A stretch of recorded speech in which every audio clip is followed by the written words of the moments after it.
Dear students, आज हम BSc part second के paper second animal physiology and biochemistry का जो टॉपिक हमने पिछले वीडियो में देखा, ह्यूमन डाइजेस्टिव सिस्टम, मानव पाचन तंत्र, अब उसके आगे आहार नाल के विभिन्न भागों में पाचन का अध्ययन करेंगे। Digestion in different parts of alimentary canal. तो हमने जो पुराना वीडियो था उसमें देखा था कि जो डाइजेस्टिव सिस्टम होता है, पाचन तंत्र होता है, उसमें मुख्य रूप से दो भाग होते हैं। एक आहार नाल होती है, एलिमेंट्री कैनाल, और दूसरी जो है सहायक पाचक ग्रंथियाँ होती हैं, एसोसिएटेड डाइजेस्टिव ग्लैंड्स।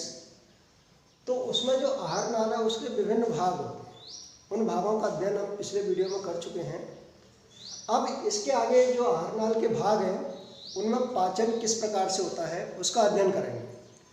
और आज हम मुख्य रूप से इन दो भागों में पाचन का अध्ययन करेंगे। एक तो मुख्य गुहा में पाचन और दूसरा आमाशय में पाचन। Digestion in buccal cavity and digestion in stomach. आंत्र में पाचन जो है वो अगले नेक्स्ट वीडियो में करेंगे, लेकिन ये जो पाचन का अपन को आहार नाल के विभिन्न भागों में पाचन का जो अध्ययन करना है वो मुख्य रूप से इन तीन टॉपिक में करना है। Digestion in buccal cavity, digestion in stomach and digestion in intestine. तो इसमें अपन शुरुआत करते हैं। जैसे सबसे पहले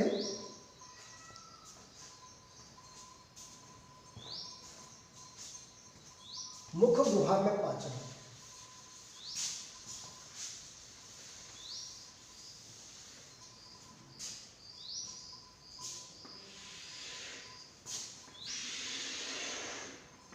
डाइजेशन इन बक्कल कैविटी, मुख्य गुहा में पाचन। तो मुख्य गुहा में अधिकांश स्तनियों में जो पाचन की जो शुरुआत होती है वो मुख्य गुहा से ही होती है। और मुख्य गुहा में जो पाचन है उसमें मुख्य रूप से सर्वप्रथम जैसे यांत्रिक विधि से दांतों के द्वारा भोजन का क्या चर्वण किया जाता है। चर्वण,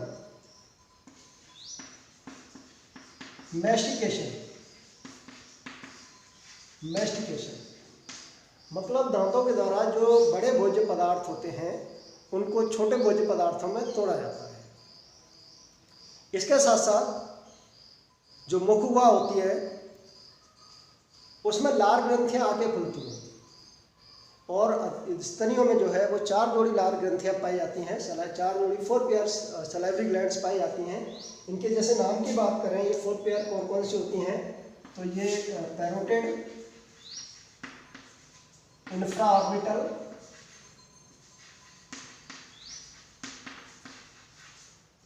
सब मैंडिबुलर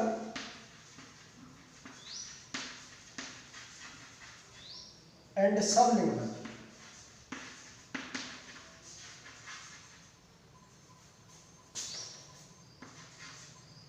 ये 4 पेयर सलाइवरी ग्लैंड्स जो कि मैमल्स में पाई जाती हैं। But in case of human being infra orbital जो सलाइवरी ग्लैंड्स है ये मनुष्य के अंदर नहीं पाए जाते। तो इस प्रकार से मनुष्य के अंदर केवल 3 जोड़ी लार ग्रंथियां या सलाइवरी ग्लैंड्स पाई जाती हैं। बाकी अन्य स्तनियों में 4 पेयर्स सलाइवरी ग्लैंड्स पाई जाती हैं। और ये सलाइवरी ग्लैंड्स जो हैं इनके द्वारा क्या सलाइवा सिक्रेट किया जाता है। इनके द्वारा जो है सलाइवा या लार जो है, सलाइवा या लार का श्रावण किया जाता है। और लार के अंदर जो एंजाइम्स होते हैं उसके द्वारा मुख्य गुहा में क्या है एक रासायनिक रूप से पाचन किया जाएगा। क्योंकि यांत्रिक रूप से जो पाचन हो रहा है वो तो किसके द्वारा हो रहा है, दांतों के द्वारा। और रासायनिक रूप से जो पाचन होगा वो किसके द्वारा होगा, एंजाइम्स के द्वारा। और जो एंजाइम्स कहाँ पर पाए जाएंगे, इस लार के अंदर या सलाइवा के अंदर पाए जाएंगे। तो लार में जो मुख्य एंजाइम पाया जाता है वो होता है सलाइवरी एमाइलेज और टाइलिन।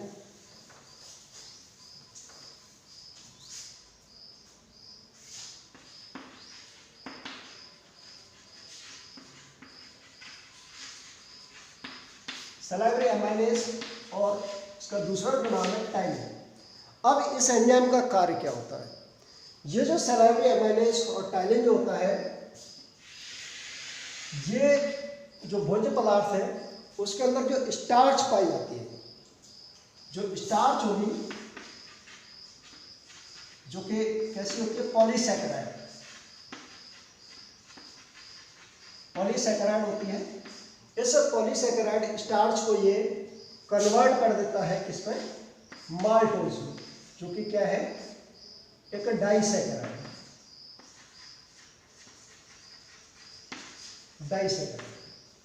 इसके अलावा एक दूसरा एंजाइम और पाया जाता है इसके अंदर, जिसका नाम होता है माल्टेज। लार के अंदर एक दूसरा एंजाइम और पाया जाता है जिसका नाम होता है माल्टेज। और ये जो माल्टेज होता है, ये माल्टोज को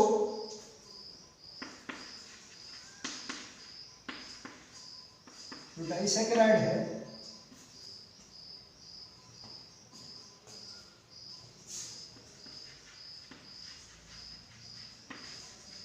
इस माल्टोज को तोड़ देगा किसमें, ग्लूकोज, जो कि क्या है, मोनोसैकेराइड। तो इस प्रकार से रासायनिक रूप से जो सलाइवा के अंदर जो एंजाइम्स हैं, और उसमें मुख्य जो एंजाइम है वो सलाइवरी एमाइलेज है और टाइलिन है जिसका नाम। और ये जो सलाइवरी एमाइलेज या टाइलिन जो होता है वो स्टार्च को किसमें तोड़ देता है, माल्टोज में। और उसके बाद जो माल्टेज जो एंजाइम है वो माल्टोज को किसमें तोड़ देगा, ग्लूकोज में। इसके अलावा सलाइवा के अंदर एक लाइसोजाइम एंजाइम भी पाया जाता है, लाइसोजाइम। हालांकि इसका डाइजेशन में सीधा कोई रोल नहीं है, ये जो है ये एंटीबैक्टीरियल होता है या एंटी माइक्रोबियल कह सकते हैं। मतलब जो बैक्टीरिया वगैरह अगर फूड के साथ हैं उसको ये क्या कर देगा, डिस्ट्रॉय कर देगा, किल कर देगा।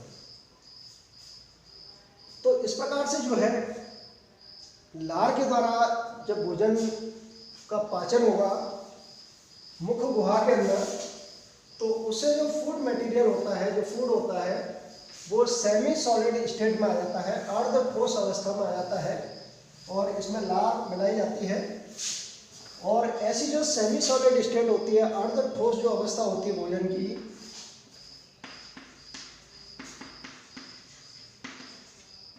इसको बोला जाता है बोलस। अब बोलस को आगे जाकर के निगल लिया जाता है और फिर ये बोलस जो है वो ग्रिसनी और उसके बाद ग्रासनाल, इसोफेगस से होता हुआ अंत में कहाँ पर पहुंच जाएगा, अमाशय में पहुंच जाएगा। तो मुख गुहा के अंदर मुख्य रूप से जो पाचन होता है वो किसका होता है, कार्बोहाइड्रेट का पाचन होता है। और ये जो पाचन है ये मतलब लगभग 6.8 pH के करीब पर होता है। और इसके बाद जो है आगे जाकर के जो फर्दर जो डाइजेशन होना है, फर्दर जो पाचन होना, वो किसके अंदर होगा, अमाशय के अंदर होगा। क्योंकि ग्रासनाल जो है, इसोफेगस जो है, इसमें किसी प्रकार का कोई डाइजेस्टिव एंजाइम्स नहीं पाए जाते हैं, इसलिए इसोफेगस में फूड के किसी कंपोनेंट का डाइजेशन नहीं होता है। तो इसके बाद नेक्स्ट जो अपन पढ़ेंगे, द डाइजेशन इन स्टोमक, अमाशय में पाचन।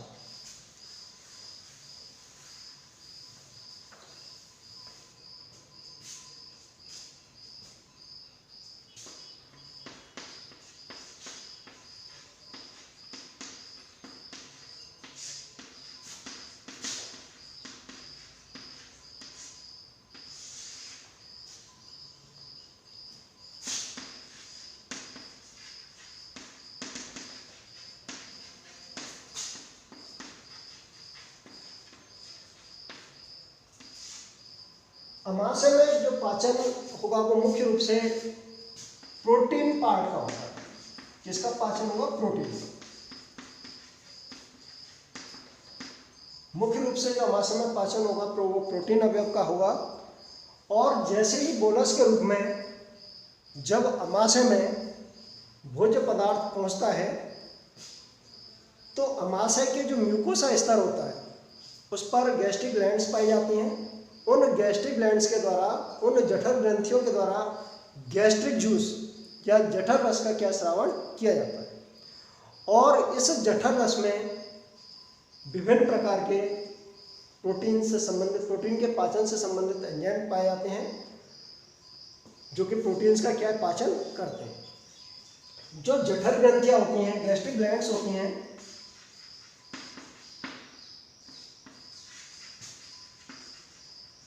ये स्टोमक में डिस्ट्रीब्यूशन के आधार पर कि अमाशय में इनका जो वितरण है वो कहाँ पर है, उसके आधार पर ये 3 प्रकार की होती है। क्योंकि अपन ने देखा है जैसे पिछले वीडियो में कि अमाशय जो होता है उसके मुख्य रूप से 3 भाग होते हैं, एक कार्डियक, फंडस एंड पाइलोरिक। तो जिस भाग में ये गैस्ट्रिक ग्लैंड्स पाई जाती हैं उसी के आधार पर इन गैस्ट्रिक ग्लैंड्स का क्या नाम दे दिया है। जैसे सबसे पहले जैसे बात करें कौन सी, जैसे मान लो कौन से कार्डियक पार्ट्स में जो गैस्ट्रिक ग्लैंड्स पाई जाएंगे उनका नाम क्या हो जाएगा, कार्डियक ग्लैंड्स।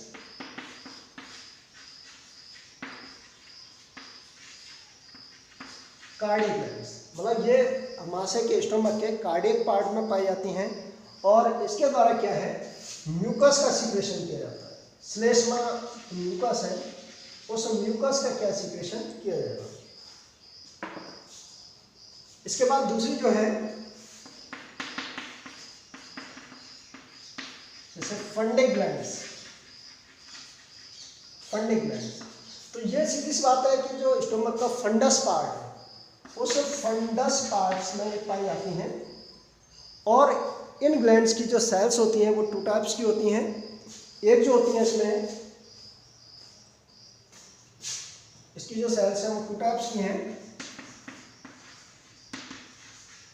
चीफ सेल्स और सेंट्रल सेल्स और जाइमोजन सेल्स।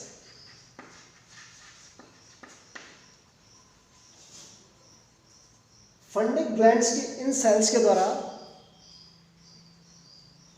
पेप्सिन, रेनिन,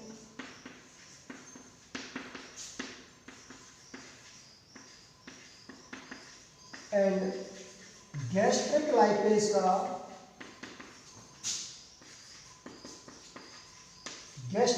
का सिक्रेशन किया जाता है। जो चीफ सेल्स हैं, सेंट्रल सेल्स हैं और जाइमोजन सेल्स हैं, इनके द्वारा pepsin, rennin and gastric lipase जो एंजाइम है उनका क्या किया जाएगा, सिक्रेशन किया जाएगा। दूसरी जो टाइप की सेल्स हैं पैराइटल और ऑब्जेक्टिक सेल्स, इन सेल्स के द्वारा HCl हाइड्रोक्लोरिक एसिड का सिक्रेशन किया जाता है। इसका क्या फंक्शन होता है वो अपन बाद में स्टडी करेंगे। तीसरे टाइप की जो है जो कि पाइलोरिक पार्ट में पाई जाएंगी उनको बोलेंगे पाइलोरिक ग्लैंड्स।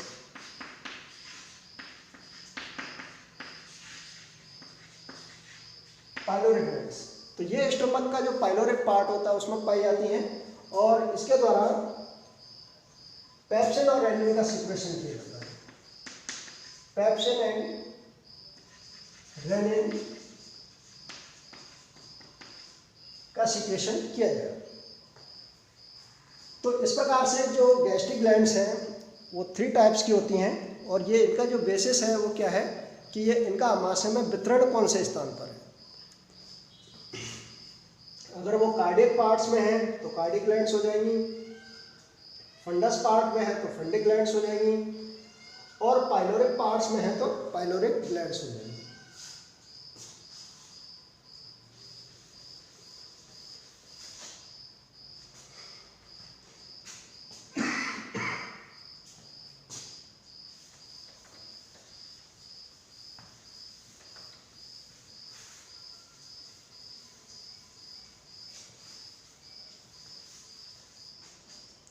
इसके बाद enzymes that found in gastric juice and their functions, मतलब जठर रस में उपस्थित एंजाइम्स और उनके कार्य।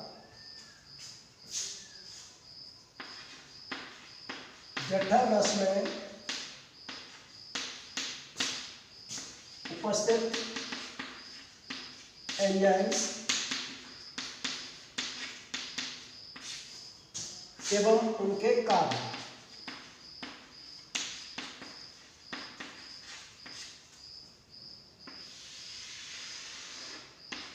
कि जठर रस में, गैस्ट्रिक जूस में कौन से एंजाइम्स पाए जाते हैं और उनके कार्य क्या होते हैं। तो सबसे पहले अपन बात करें फर्स्ट पेप्सिन। पेप्सिन पेप्सिन जो है ये गैस्ट्रिक जूस में, जठर रस में, इसकी इनएक्टिव फॉर्म जो है पेप्सिनोजन, पेप्सिनोजन के रूप में स्रावित किया जाता है, क्योंकि इसकी इनएक्टिव फॉर्म में है, इनएक्टिव स्टेट है। और इसको फिर HCl की उपस्थिति में, हाइड्रोक्लोरिक एसिड की उपस्थिति में, इसको एक्टिव फॉर्म जो है, एक्टिव स्टेट है इसकी पेप्सिन, उसमें क्या कन्वर्ट कर लिया जाता है। इसके बाद जब ये एक्टिव स्टेट में आ जाता है तब ये पेप्सिन जो है वो प्रोटीन्स के ऊपर कार्य करता है, प्रोटीन्स का डाइजेशन करता है और प्रोटीन्स को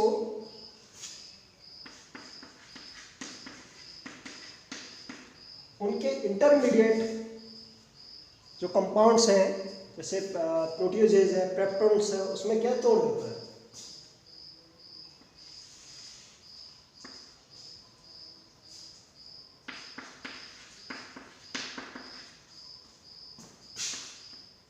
तो ये तोड़ देगा प्रोटियोजेज प्लस पेप्टोन्स। ये जो है ये इंटरमीडिएट कंपाउंड है प्रोटीन्स के ब्रेकडाउन के। तो इस प्रकार से जो पेप्सिन है वो प्रोटीन को तोड़ देगा प्रोटियोजेज एंड पेप्टोन्स में। इसके बाद सेकंड एंजाइम की बात करें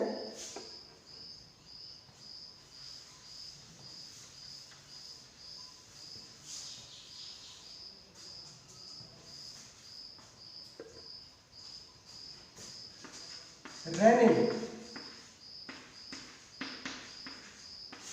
इसको जो है रेनेट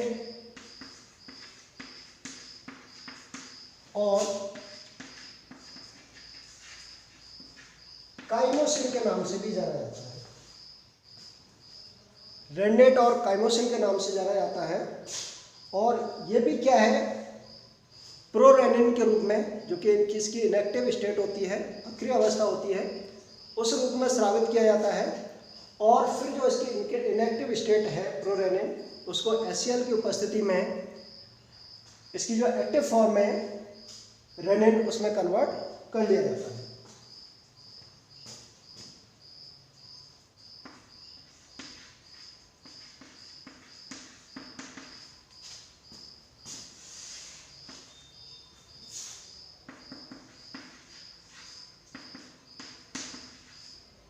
इनएक्टिव है और in the presence of HCl, hydrochloric acid की प्रेजेंस में इसको कन्वर्ट कर लिया जाएगा किसमें, रेनिन। ठीक है, एक्टिव। अब जो रेनिन जो है ये मिल्क प्रोटीन पर कार्य करता है और मिल्क के अंदर जो सॉल्युबल प्रोटीन होती है कैसिनोजन, उसको इनसॉल्युबल कैसिन में तोड़ देता है।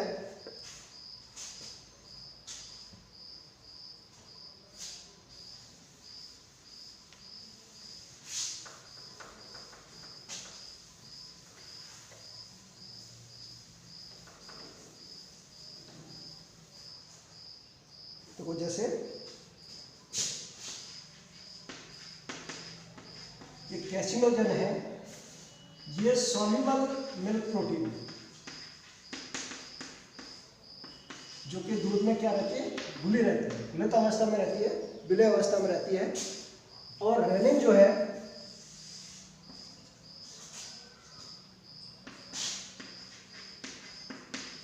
ये इसको तोड़ देगा कैसीन, जो कि कैसी होगी, इनसॉल्युबल, मतलब मिल्क के अंदर इनसॉल्युबल होगी, अवेलेबल।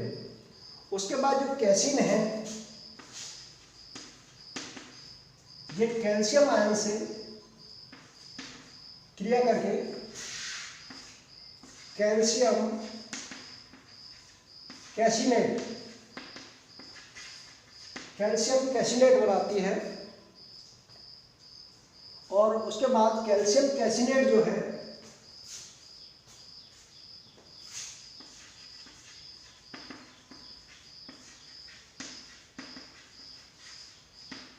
ये फैट मॉलिक्यूल से क्रिया करके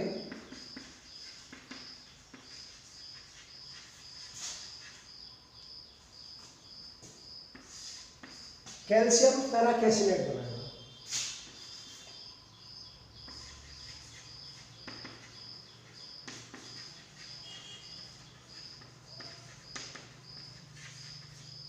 और ये जो है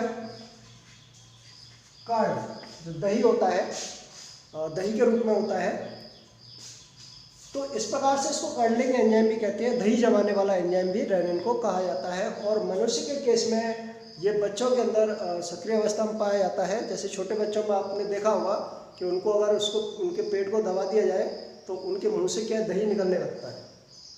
तो वो किस कारण से होता है? रेनिन एंजाइम की क्रिया के कारण होता है। उसके बाद जैसे कैल्शियम पैराकैसिनेट है, इस कैल्शियम पैराकैसिनेट को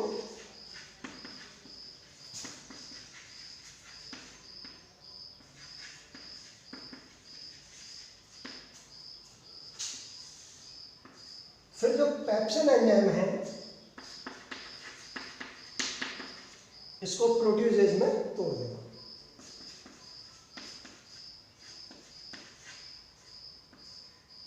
तो इस प्रकार से इस रेनिन के द्वारा क्या है, जो है मिल्क प्रोटीन का मुख्य रूप से कार्य किया जाता है, उसका ब्रेकडाउन किया जाता है। इसके बाद नेक्स्ट एंजाइम पे चले, जो कि गैस्ट्रिक जूस में पाया जाता है, गैस्ट्रिक लाइपेज।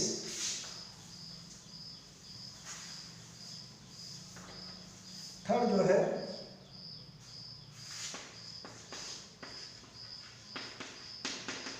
Gastric lipase.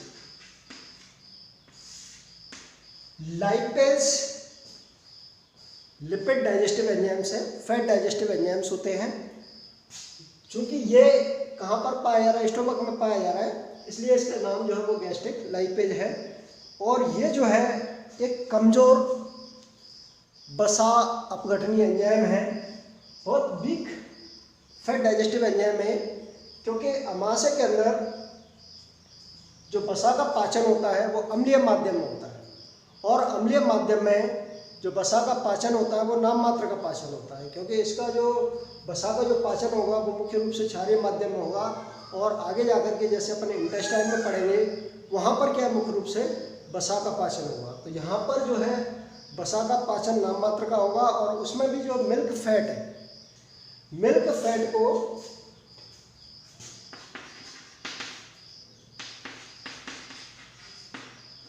ये जो लाइपेज है, ये लाइपेज तोड़ देगा किसमें? फैटी एसिड्स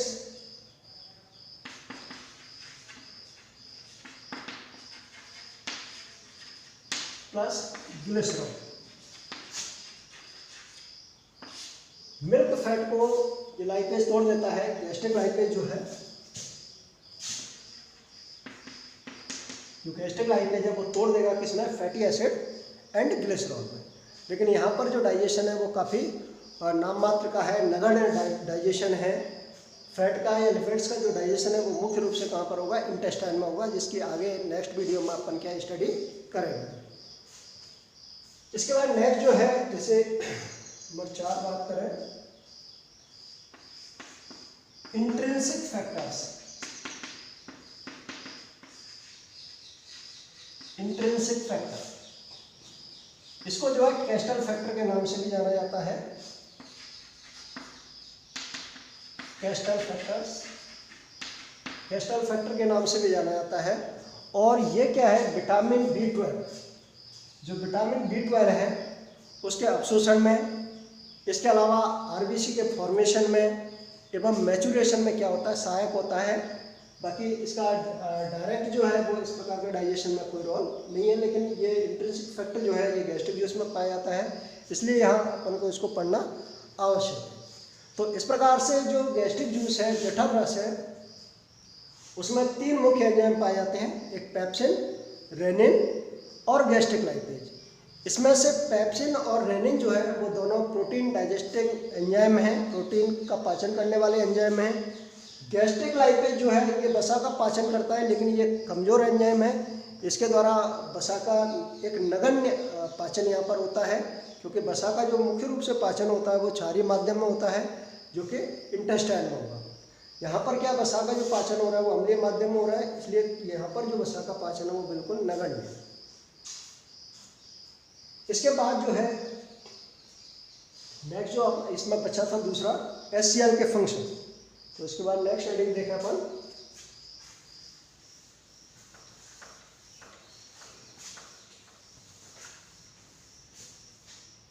HCl के कार्य।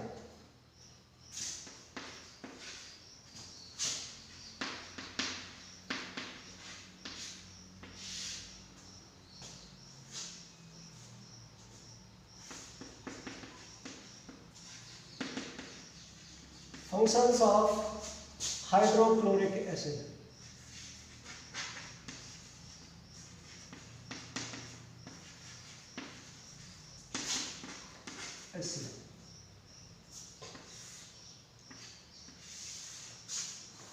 तो HCl का सीक्रेशन जो है वो गैस्ट्रिक जूस में अपन ने पहले देखा ऑक्जेंटिक सेल्स और जो पैराइटल सेल्स हैं उनके द्वारा किया जाता है। और ये जो HCl है इसके जो मुख्य कार्य हैं उनकी अपन बात करें तो सबसे पहले जैसे ये भोजन के साथ आने वाले जो सूक्ष्म जीव हैं, माइक्रो ऑर्गेनिज्म है, और उसमें भी हार्मफुल हानिकारक जो सूक्ष्म जीव हैं उनको क्या नष्ट कर देता है, जिसके कारण भोजन जो है वो अमाशय में सड़ता नहीं है और अमाशय में किसी प्रकार का कोई संक्रमण नहीं होता है। तो जो प्रमुख कार्य की बात करें उसमें ये है कि ये जो है सूक्ष्म जीवों को नष्ट कर देता है, जिससे क्या भोजन सड़ता नहीं है और अमाशय में किसी प्रकार का कोई संक्रमण नहीं होता। दूसरी बात करें तो ये जो है जैसे जो अक्रिय एंजाइम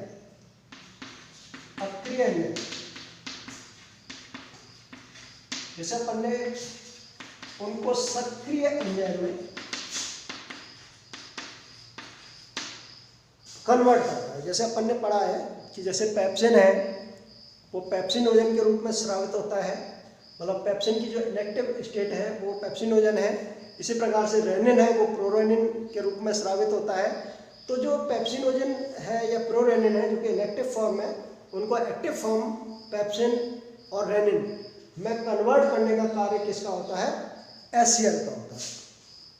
जो HCl हाइड्रोक्लोरिक एसिड है वो इनएक्टिव एंजाइम को एक्टिव एंजाइम में क्या कर देगा? कन्वर्ट कर देगा, जिससे क्या है फर्दर जो है प्रोटीन का डाइजेशन हो सके।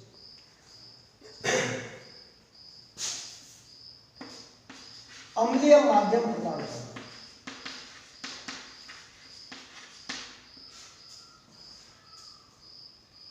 HCl जो है वो अमाशय में अम्लीय माध्यम उत्पन्न करता है, अम्लीय माध्यम प्रदान करता है, जिसके कारण क्या है कि जैसे सलाइवरी अमाइनेज है उसका जो फंक्शन है, क्योंकि वो जो है लगभग pH 6.8 के करीब पे काम करता है, तो वो क्या होता है यहाँ पर आकर के समाप्त हो जाता है। और यहाँ पर जो है अम्लीय माध्यम होगा तो उसके कारण जो पेप्सिन है, रेनिन है, वो अच्छी प्रकार से क्या कार्य कर सके, और जो सलाइवरी अमाइनेज है उसका कार्य यहाँ पर क्या हो जाएगा? खत्म हो जाएगा। उसका उसकी जो एक्टिविटी है उसको ये चेक कर देगा, रोक देगा। इसके अलावा जैसे जो पाइलोरिक छिद्र होता है, पाइलोरिक स्फिंक्टर है, उसके खुलने एवं बंद करने को ये नियंत्रित करता है। जैसे जहाँ से जो पाइलोरिक जो छेद से होकर के जो अमाशय है वो स्मॉल इंटेस्टाइन के ड्यूडेनम पार्ट से जुड़ता है, तो वहाँ पर जो स्फिंक्टर लगा रहता है, इसको पाइलोरिक स्फिंक्टर कहते हैं, उसकी ओपनिंग और क्लोजिंग, उसके खुलने एवं बंद होने को जो HCl है उसके द्वारा क्या है? नियंत्रित किया जाएगा। तो इस प्रकार से HCl के ये मुख्य 4 कार्य हो गए। कि एक कार्य कौन सा है कि जो सूक्ष्म जीव भोजन के साथ आ रहे हैं उनको ये नष्ट कर देगा, जिससे भोजन सड़ेगा नहीं, अमाशय में किसी प्रकार का कोई संक्रमण नहीं होगा। दूसरा जो कार्य है जैसे अक्रिय एंजाइम है, जैसे पेप्सिनोजन है या प्रोरेनिन है, उनको उनकी जो सक्रिय अवस्था है जैसे पेप्सिन है या रेनिन है, उसमें क्या बदलने का कार्य करेगा। तीसरा ये जो है अमाशय को, स्टोमक को अम्लीय माध्यम प्रदान करेगा, जिससे जो है पाचन का जो माध्यम है वो अम्लीय हो सके और पेप्सिन रेनिन है वो अच्छी तरह से कार्य कर सकें। इसके साथ साथ जो सलाइवरी एमाइलेज है उसकी जो एक्टिविटी है वो क्या हो जाए, यहाँ पर बंद हो जाए, क्योंकि अम्लीय माध्यम में सलाइवरी एमाइलेज कार्य नहीं कर सकता। इसके अलावा जैसे पाइलोरिक छिद्र है, पाइलोरिक इंस्पेक्टर है, उसके खुलने एवं बंद होने को इसे सीएल के द्वारा क्या नियंत्रित किया जाता है। तो इस प्रकार से अमाशय में पाचन के पश्चात जो भोजन होता है वो एक गाढ़ी लुगदी के समान हो जाता है, गाढ़ी लुगदी के समान हो जाता है। और अब इसको क्या कहा जाता है, इसको कहा जाता है कायम।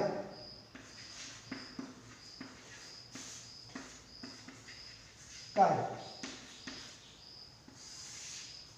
और ये कायम जो है पाइलोरिक स्फिंक्टर से होकर के थोड़ी थोड़ी मात्रा में स्मॉल इंटेस्टाइन के ड्यूडेनम जो पार्ट है, ग्रहणी जो भाग है, उसमें क्या प्रवेश करता रहता है, जहाँ पर क्या है जो फर्दर डाइजेशन है, आगे जो पाचन है वो फिर क्या है इंटेस्टाइन में प्रारंभ होगा।